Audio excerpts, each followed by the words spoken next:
بسم اللہ الرحمن الرحیم۔ السلام علیکم دوستو۔ انسانی نفس کی 3 حالتیں ہیں: نفس امارہ، نفس لوامہ اور نفس مطمئنہ۔ قرآن کی آیت کریمہ میں نفس کو برے کاموں کا تقاضا کرنے والا بتایا گیا ہے۔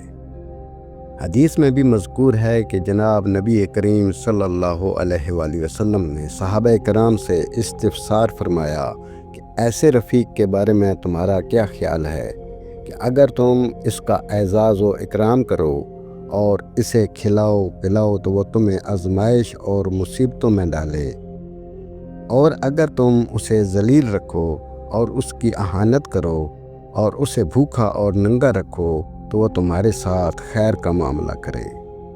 صحابہ نے عرض کیا کہ یا رسول اللہ صلی اللہ علیہ وآلہ وسلم، اس سے برا ساتھی تو دنیا میں کوئی نہ ہوگا۔ تو آپ صلی اللہ علیہ وآلہ وسلم نے فرمایا کہ اس ذات کی قسم جس کے قبضے قدرت میں میری جان ہے، تمہارا وہ نفس جو تمہارے پہلو میں ہے وہ تمہارا ایسا ہی ساتھی ہے۔ نیز فرمایا کہ تمہارا سب سے بڑا دشمن تمہارا خود نفس ہے، جو تمہیں برے کاموں میں مبتلا کر کے تمہیں ذلیل کرتا ہے اور طرح طرح کے مصائب میں مبتلا رکھتا ہے۔ یہی نفس امارہ ہے۔ نفس لوامہ، اللہ تعالیٰ نے نفس لوامہ کی قسم کھاتے ہوئے فرمایا ہے کہ میں قیامت کے دن کی قسم کھاتا ہوں اور قسم کھاتا ہوں نفس لوامہ کی۔ حضرت انسان جب نفس پرستی کے بجائے خدا پرستی اختیار کرتا ہے اور اپنے خالق کے احکام کی تعمیل میں اور آخرت کے خوف میں نفس کے تقاضوں کو پورا نہیں کرتا تو اس کا یہی نفس لوامہ یعنی برے کاموں پر ملامت کرنے والا بن جاتا ہے۔ یہی حالت عام صالحین کے نفوس کی ہوتی ہے۔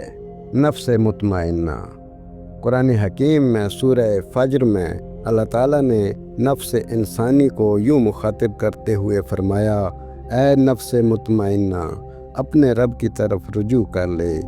جو بندہ مومن نفس کے خلاف مجاہدہ کرتے کرتے اس حالت میں پہنچ جاتا ہے کہ نفس اس سے برے کاموں کا تقاضا ہی نہیں کرتا تو وہ نفس مطمئنہ ہو جاتا ہے۔ حضرت یوسف علیہ السلام اللہ تعالیٰ کے معصوم نبی ہیں۔ ان کا نفس نفوس مطمئنہ میں سے ہے۔ ان کی ذات مقدسہ کی ہر الزام و تہمت سے تو برات عوام و خاص کے سامنے بیان ہو چکی۔ بادشاہ نے بھی تمام تحقیقات مکمل کر لیں۔ اب ان کی عظمت اور نصرت کے اسبات پر ان کی عظمت و توقیر کا موقف ہے۔ انہوں نے اپنی پیغمبرانہ اور داعیانہ شان کا اظہار فرمایا اور لوگوں کو ایسی پند و نصیحت فرمائی جو تا قیامت قرآن کا ہر قاری پڑھتا رہے اور اس سے معزت حاصل کرتا رہے۔